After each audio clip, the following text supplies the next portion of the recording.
Hey, what's up? Hello! Welcome back to my channel. And today, I have a book haul for you. There are 14 books here, and I am very excited to talk about them. These books are from the book outlet $5.99 or less on Fiction Sale, hardcover and or paperback. Get into it.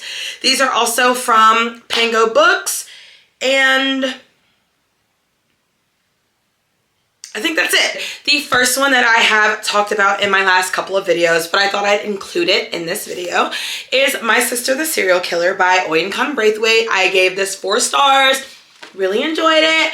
Very unhinged. We are following this nurse named Corday, and her younger sister, Iola, is a serial killer. She likes to off men that she dates, and am I really mad at it? That's neither here nor there. This book explores some very interesting topics. It is set in Nigeria, and we have themes of colorism, family dynamics, privilege, loyalty, serial killing. That's a concept. And the plot thickens when Iola, the younger sister, starts dating someone that Corday, the main character and older sister, cares very deeply about. We're gonna have to see what happens. Plot twist, I already know what happens. This book is very short. The chapters are super short. This is a chapter, if I can turn the page. That is one chapter of this book. The audiobook is about 4 hours long. I actually listened to it on audio while following along physically with library copies, but I loved it so much that I got myself a little book trophy. I'm so excited about it. The next 2 books I got are banned books. I got these off of Pango. The first one I got is Fahrenheit 451 by Ray Bradbury. And this is a book that I am very embarrassed to say I haven't read yet. Anyway, we don't have to talk too much about it. I haven't read the other one either, but I didn't start even reading until a couple years ago. Really? Don't mind my blanket. I'm just getting a little cozy here.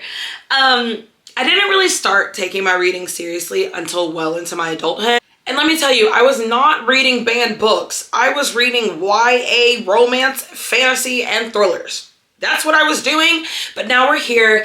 And the best part about reading is that there is no box that you have to fit in. You are always able to grow, expand, retract, add. You can do literally whatever you want because it's your eyes, your ears, your brain taking in all the information. So I am at the point where I'm wanting to get into more banned books because there's a reason they don't want us to read these, and I'm gonna find out what it is. Okay?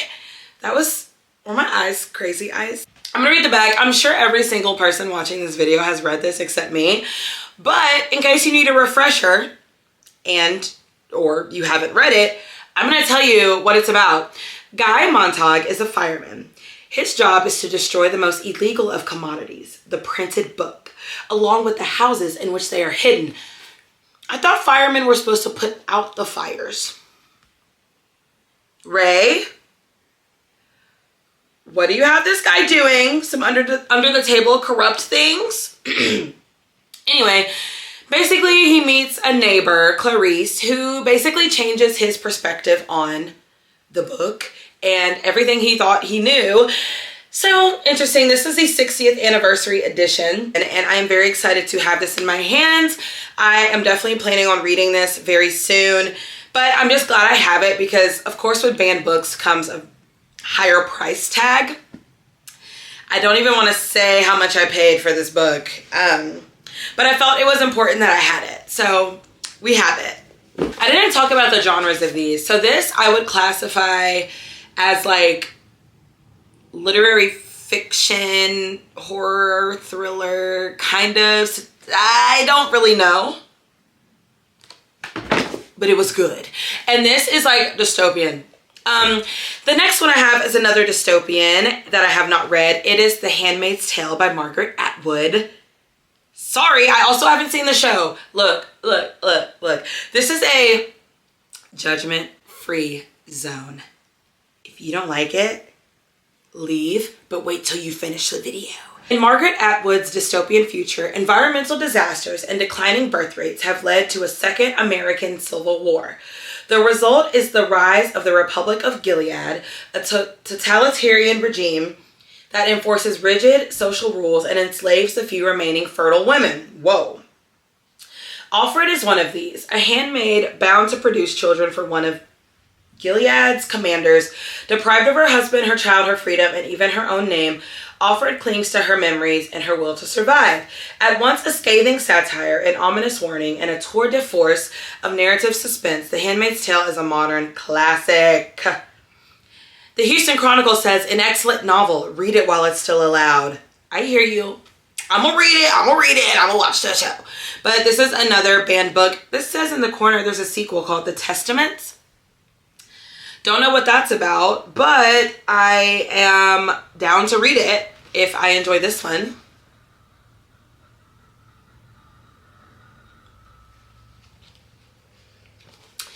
But yeah, so we got a couple of banned books. I'm very excited. I will be ordering more. The rest of these books are actually all from book outlets, $5.99 or less on Fiction Sale.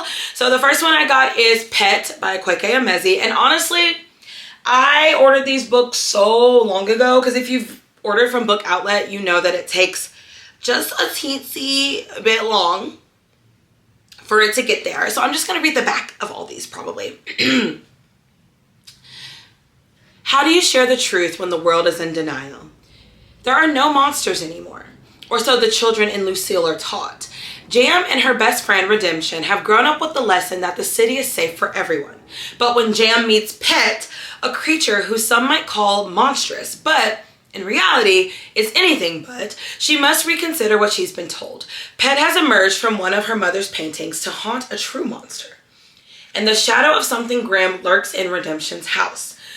No one has encountered monsters in years though, and Jam's quest to protect her best friend and uncover the truth is met with doubt and disbelief. This award-winning novel from a rising star author asks, what really makes a monster? And how do you save the world from something if no one will admit it exists? Ooh, Pet. Hold on, let me see what the genre of this was called.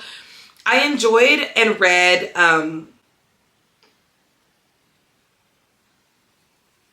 what is it? You Made a Fool of Death with Your Beauty by Kweke Emezi. I remembered the words death and beauty, but I just could not put the whole thing together.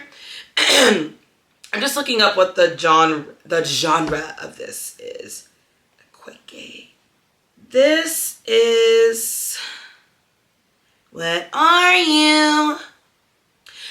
Okay, this is categorized as fantasy, young adult, magical realism, LGBT, queer fiction. Love all of those things. So I'm excited about this. And I think Bitter is,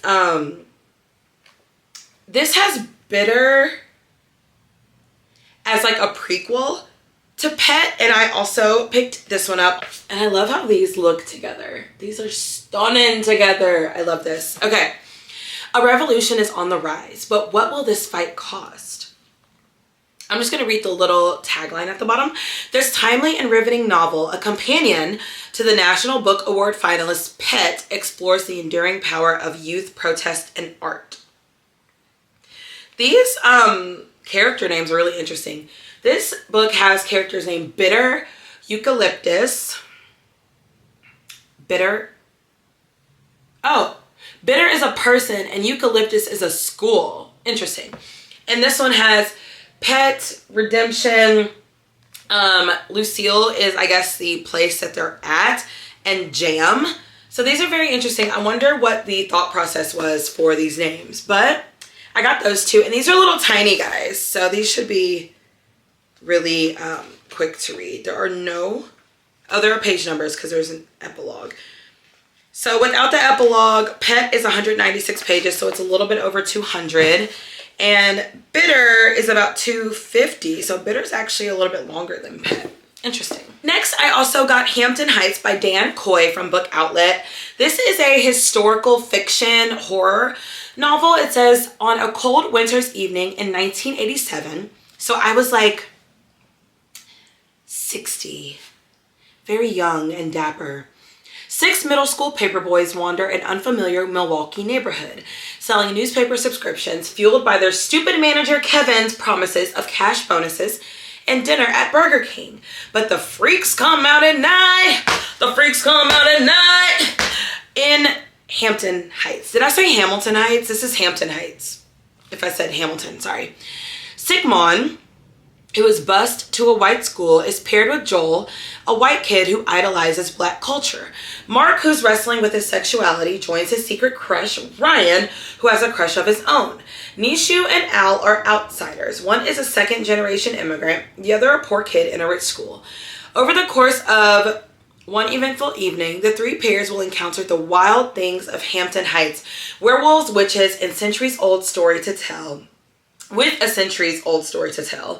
and an ancient monster who feeds on memories and triumph over them. So, a huge theme we're seeing here. Lots of monsters in these books that I'm reading. Meanwhile, Kevin is having an adventure of his own, seducing a beautiful woman in the neighborhood's tavern, but there's something weird about her fingernails. What? Funny, thrilling, outrageous, and sneakily beautiful, Dan Coy's Hampton Heights features without sentimentality the dreams and fears of teenage boys in a tender horror comedy about bravery, vulnerability, and the terrifying prospect of growing up. I need to read this ASAP. Grady Hendrix blurbed this. He said, a dark fairy tale with blood in its teeth, a vintage Iron Maiden t-shirt on its hairy back, and a big beating heart. What? This sounds unhinged and outrageous, so I am definitely excited to read it. The next book I picked up is One of Us Knows by Alyssa Cole. This is a thriller, back to my thriller roots. This says, from the critically acclaimed and New York best-selling author of When No One Is Watching comes a riveting thriller about a new caretaker of a historic estate who finds herself trapped on an island with a murderer and the ghosts of her past. Wow. I love this cover. Like, you can see her in this window right here. Ooh, this sounds, oh, I hope this is like very atmospheric and creepy. I love an atmospheric, creepy book. In this estate, it already mentions that it is historic. I hope it has some personality. Like, I love when houses are characters in books, specifically thrillers. Hi, Riley Sager, up there. You do that very well. I hope this is that. So Alyssa Cole is an author that I have heard a lot about. People recommend her all the time. I've been wanting to get into some new and different thriller authors lately, so I thought, why not pick this one up? The next book I picked up is The Violent Bear It Away by Flannery O'Connor, and get into this cover. I think that is so cute. So this says, first published in 1960, The Violent Bear It Away is a landmark in American literature, a dark and absorbing example of the gothic sensibility and bracing satirical voice that are united in Flannery O'Connor's work. In this, O'Connor's second novel, an orphaned Frances Marion Tarwater, that is one heck of a name, and his cousin, the school teacher, Raybert, defy the prophecy of their dead uncle that Tarwater will become a prophet and baptize Raybert's young son, Bishop. A series of struggles ensues as Tarwater fights an internal battle against his faith and the voices calling him to God. While Raybert tries to draw him into a more reasonable modern world, both wrestle with the legacy of their dead relative and lay claim to Bishop's soul. All this is observed by O'Connor with an astonishing combination of irony and compassion, humor and pathos. So this is a Southern Gothic classic, and I don't know what it was about this book, but it sounded very interesting. I've never read anything like this, but I thought, now's the perfect time to try this. We're expanding our genre taste. We're getting into it. So I picked this one up as well. The next book I picked up is The Ballad of Black Tom by Victor Laval. And there's some praise on the back from People magazine, BuzzFeed, that says people move to New York looking for magic and nothing will convince them it isn't there. Charles Thomas Tester, these names are crazy. These three full names as one name? Come on. Charles Thomas Tester hustles to put food on the table and keep the roof over his father's head. From Harlem to Flushing Meadows to Red Hook, he knows what magic a suit can cast, the invisibility a guitar case can provide, and the curse written on his skin that attracts the eye of wealthy white folks and their cops. But when he discovers an occult tome to a reclusive sorceress in the heart of Queens, Tom opens a door to a deeper realm of magic and earns the attention of things best left sleeping. A storm that might swallow the world is building in Brooklyn. Will Black Tom live to see it break? This sounds like something that I needed in my life desperately, so I had to pick it up. Interesting. And it's really short. A lot of these books are pretty short, which I'm loving that for me. But yeah, I thought this one was interesting. He's just a little guy, and I am always wanting to read more about the Black experience, especially in America, because I live it, and I think it's really important to get lots of perspective and read other people's words and thoughts on it. So excited about this one. The next book I picked up is House of Hunger by Alexis Henderson, and I picked this up for no other reason than Books and Lala. Loved it. So I think this is giving fantasy. Let's see. A young woman is drawn into the upper echelons of a society where blood is power in this dark and enthralling gothic novel from the author of The Year of the Witching. I needed to know nothing else. Who blurbed this?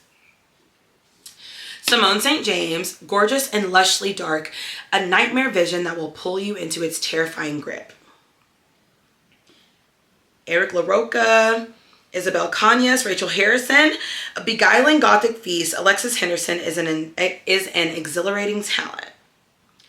S.T. Gibson, nice. So yeah, this sounded really interesting, something that is pretty different for me, but I wanted to pick it up and see what Alexis is talking about. I am pretty sure this is pretty popular, so if you've read this one, I'm very excited to know your thoughts. Next I have Children of Virtue and Vengeance, and this is the sequel to Children of Blood and Bone, which is a YA fantasy that I am absolutely loving. I'm getting more into my fantasy bag because I have read and loved Legendborn.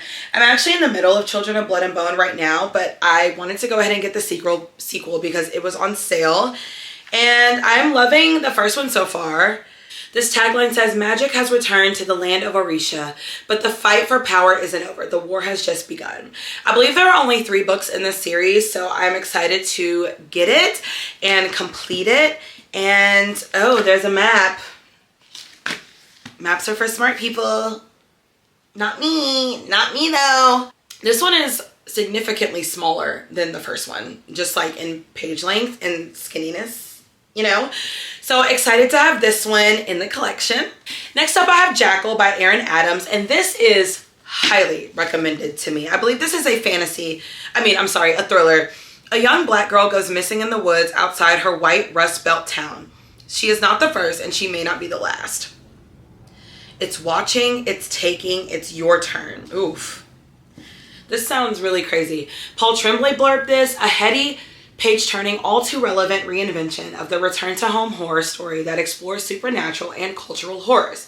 Jackal is truly gut-wrenching and frightening. Erin E. Adams bares her teeth right back at the monster. I love that's a good blurb. Paul? That is a good blurb, my guy. You ate that up. Omakatsu blurbed this. I think this sounds like it may have some fantasy elements in it. Not quite sure, but not mad at it. Her chest cavity ripped open and her heart removed. What is this? Oh, I am scared. This is going to scare me. This sounds gruesome. This sounds absolutely horrifying, if I do say so myself. And it sounds like something that I need in my life. I have 2 more. I have Drowning by TJ Newman. This is a book that I read. It's like a plain thriller. I actually got a copy of this from Thrift Books, but they sent me a library binding, and I didn't love that for me. So I actually donated that one and purchased this one back. So not much to really say about it. It's really hard to put down. It's very fast-paced. I really loved it. And there are other books that TJ Newman has written that are plain thrillers as well that I have up there. So I'm excited to add this one to my collection. Yeah, definitely recommend this one. It was a 5-star last year. A plane crashes into the Pacific Ocean and we gotta get up out of there because there are a lot of people on board. And the last book that I purchased is Such Sharp Teeth by Rachel Harrison. This is described as horror, fantasy, and romance, which is interesting. Again, know nothing about this book, but something that I have seen very frequently across BookTube mainly, but I've also seen this on my short form platforms as well. A young woman in need of transformation finds herself in touch with the animal inside in this gripping, incisive novel from the author of Cackle and the Return. So I have Cackle on my shelf somewhere, And I haven't read it, but I really want to get into Rachel Harrison. Rory Morris isn't thrilled to be moving back to her hometown, even if it's only temporary. There are bad memories there, but her twin sister Scarlett is pregnant, estranged from the baby's father, and needs support. So Rory returns to the place she thought she'd put in her rear view.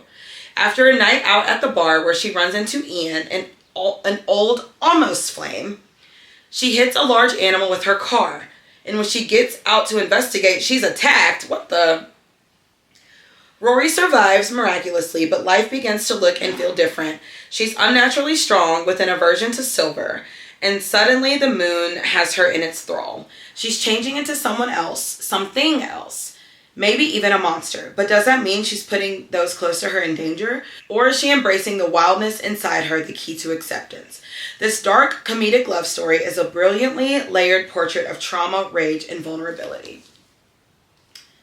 Crazy. Paul Tremblay again blurbed this, Alexis Henderson. Interesting. So that my girl is turning into a werewolf and she's on the prowl. Okay. I don't know. Lots of really interesting things here. I love that I am finding out and remembering what I got along with you, because I ordered these books at the beginning of February and I got them maybe a few days ago, and it's March 10th. So, well, maybe in the middle. No, I think I actually ordered them February like 20th or 22nd. It's me lying for me. Just blatantly, just like Book Outlet. Y'all took a month and a half to ship, knowing it was really just like 3 weeks, but that's still kind of long. But anyway, we're gonna try to hoist these suckers up here. So these are the books that I ended up grabbing. There are many a book here. I got 14, I believe. And I'm very excited about each and every one. I hope you are too. Let me know if you have read any of these, if you indulged in the Book Outlet sale yourself. Good job, fellow reader and book buyer. But let me know what you think. Tell me all the tea. Have you read any of these? Have you had your eye on these? Have you read any and hated them? Let me know. And I am very excited. I don't think there's one of these that I am like just not excited to get to. I hope you enjoyed the video. That is it for me. I hope you have a blessed day, blessed night, blessed life.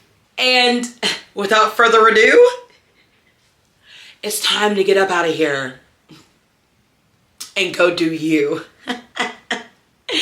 Because you've been in my face for the last like 20 something minutes and I don't like that. I'm sick of you.